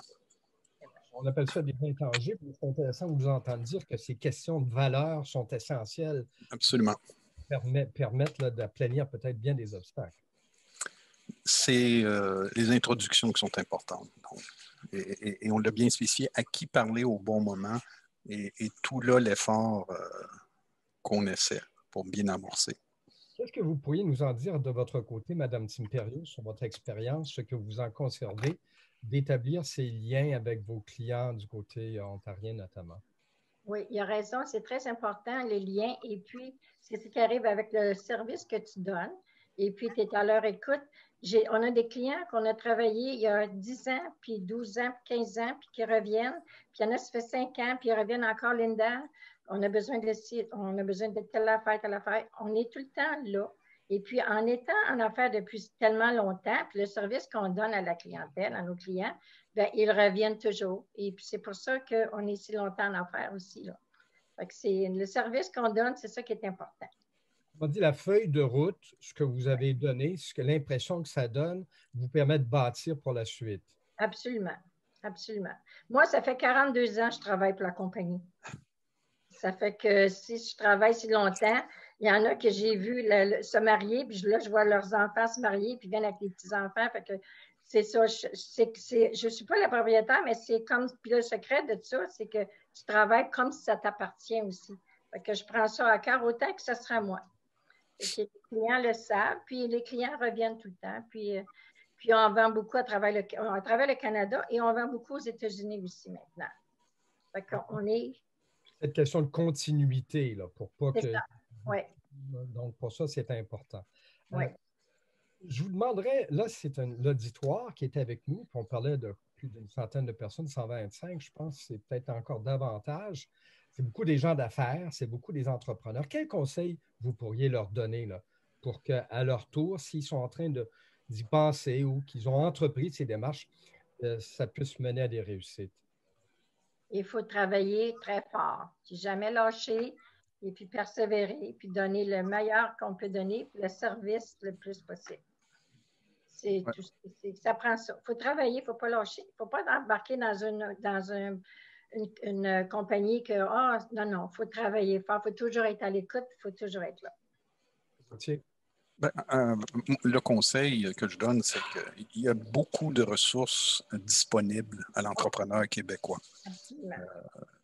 Là, c'est Investissement Québec, mais toutes les, que ce soit moi j'ai connu MDEIA, MEI et tout ça, c'est des gens là, qui donnent des conseils, qui donnent des outils, qui aident à faire le pas à l'exportation. Donc, se faire accompagner est toute la différence. Et pour une PME, le fait que c'est gratuit, on s'entend, c'est un gros plus. Donc, vous avez la qualité à vraiment un prix super qui vous permet d'avancer. Mais à la fin, si on se connaît bien avec ces gens-là, le projet d'exportation se formule bien, mais ça améliore la chance d'arriver au bout. du chemin. Donc, ce que vous dites, c'est qu'il ne faut pas craindre de faire appel à ces ressources qui sont sur le terrain. Non, absolument pas. Il y a de la compétence, là. Il y a de la belle compétence dans ces associations, dans tous ces services et dans ces bureaux. Et puis, ils ne veulent que nous vous aider. Bien, soyez organisés pour qu'ils vous aident mieux, puis il va y avoir des résultats au bout. Votre avis aussi, Mme Timperio? Oui. Hein? Oui, absolument. On est très chanceux avec le gouvernement québécois et canadien. On a eu beaucoup d'aide, et surtout durant la pandémie. C'est ça, on est bien chanceux d'avoir. On a beaucoup de choses qui peuvent nous aider à bien partir en affaires et continuer. Il ne faut pas lâcher. Bien, ça va être de la musique à leurs oreilles. Et avant de quitter, là, je dirais, on en a parlé. Là. On est dans une période étrange, inhabituelle. On se demande qu'à un moment donné, ça va finir par finir. Mais est-ce qu'il y a j'allais dire, des éléments que vous en retenez? Là? Vous avez dit tout à l'heure, au moins avec ça, ils peuvent voir comment on travaille, puis ça devient quasiment un avantage. Mais ça veut dire qu'on n'est pas nécessairement condamné à attendre que la pandémie cesse. On peut continuer à rouler peut-être en s'ajustant. Mon patron nous dit tout le temps, il y a une pandémie, mais il n'y en a pas ici. Il ne faut pas lâcher, let's go. Il n'y a pas de pandémie chez nous, en tout cas. Il ne faut pas lâcher de travailler. M. Gauthier, en terminant. C'est un peu la même philosophie. La construction, sauf le petit hiatus du mois de mars, a continué. Nous, on fonctionne par virtuel, donc il y a des vidéos, des animations sur le web et on fait des visites de nos chantiers virtuels aussi. Donc, on peut même y trouver un avantage. Toute situation a ses avantages. Il faut vraiment avoir l'esprit ouvert et de travailler avec des gens qui l'ont aussi. Bon, on va y aller avec un cliché en terminant. Ça veut dire transformer un problème en opportunité. C'est ce qu'on disait dans le temps. Alors, ça s'applique encore aujourd'hui. Absolument. Linda Timperio d'Industrie Century et Jacques Gauthier de Umbrella International, merci beaucoup. Et je vais laisser la parole à Charles pour continuer peut-être cette discussion parce qu'on n'était pas bien. Merci. Merci. Merci, René. Merci beaucoup, M. Gauthier, Mme Timperio. Très éclairant comme commentaire et surtout, ça fait du bien, j'ai envie de vous dire en riant un peu, d'entendre des entrepreneurs avoir des mots positifs sur l'action du gouvernement parce qu'effectivement, on est souvent là à demander des choses, mais il faut reconnaître qu'en matière d'aide au développement des entreprises, que ce soit au Canada ou à l'international, vraiment, là, et ce n'est pas une infopub, mais le gouvernement du Québec a un comportement exemplaire avec IQ, entre autres, avec tous les délégués généraux aux États-Unis ou les chefs de poste sur le territoire canadien. Alors, moi, je pense que parfois, on peut aussi remercier et féliciter pour ensuite demander d'autres choses éventuellement. Parce qu'on entend souvent les entrepreneurs ces temps-ci à la télévision, évidemment, demander plus d'aide directe, demander du popcorn ou demander d'autres choses. Alors, bien entendu que ça fait du bien de le dire aussi. Écoutez, il nous reste un petit peu de temps pour des questions, mais je ne vois pas de questions. Je trouve que René, tu as fait un bon tour et je trouve aussi qu'on a été assez gourmand du temps des gens ce midi. Alors, je ne crois pas qu'on aurait un problème à terminer quelques minutes à l'avance. Mais avant de terminer, quelques petits messages d'intendance. Premièrement, vous allez recevoir un courriel avec le sondage de satisfaction sur l'événement, avec toutes les présentations aussi. Il y a des présentations très intéressantes là, que je vous invite à regarder à nouveau. Certains d'entre vous aussi avaient accès à du réseautage éclair avec les membres donc, des différents bureaux un peu partout au Canada. Alors, vous avez reçu déjà le lien pour l'événement qui aura lieu dans les prochaines heures. Alors, je vous souhaite de belles rencontres. Et je vous rappelle que ceci est le chapitre 1 d'une histoire en 5 parties. Donc, on aura 4 autres webinaires jusqu'au 18 mars pour aller encore plus en profondeur sur certains secteurs d'activité. Alors, vous avez tout ça sur le site, mais on parlera donc d'agroalimentaire le 25 février, du marché des technologies de l'information et du divertissement le 9 mars, des biens de consommation le 11 mars et finalement du transport le 18 mars. Alors, écoutez, je vais céder la parole à François Morin, directeur général Affaires corporatives Québec et Atlantique chez BMO, qui est le partenaire principal de Corex. Et encore une fois, je vous remercie de votre attention ce midi et on se revoit donc, entre autres, le 25 février prochain. François. Oui, merci Charles. Premièrement, je voulais m'excuser au nom de Claude Gagnon qui n'a pas pu se joindre à nous aujourd'hui dû à certaines difficultés techniques. Et deuxièmement, je veux souligner le travail assez impressionnant là, de la FCCQ pour avoir créé avec le gouvernement là, ce mois du commerce interprovincial. BMO est très, très heureux d'y être partenaire et de travailler encore là, avec le Corex pour s'assurer que cette série-là soit un succès. Aujourd'hui, j'ai été impressionné par tous les contenus qui ont été présentés par les différents panélistes. Et ce qui était intéressant, c'est comment ils ont pu mettre en lumière l'importance pour nos entreprises québécoises de favoriser là, le commerce interprovincial. Surtout dans cette période de pandémie. Puis, une chose que j'ai réalisée et que j'ai trouvé assez impressionnant encore, c'est toutes les équipes qui sont à la disponibilité de nos entreprises du Québec pour justement réussir et atteindre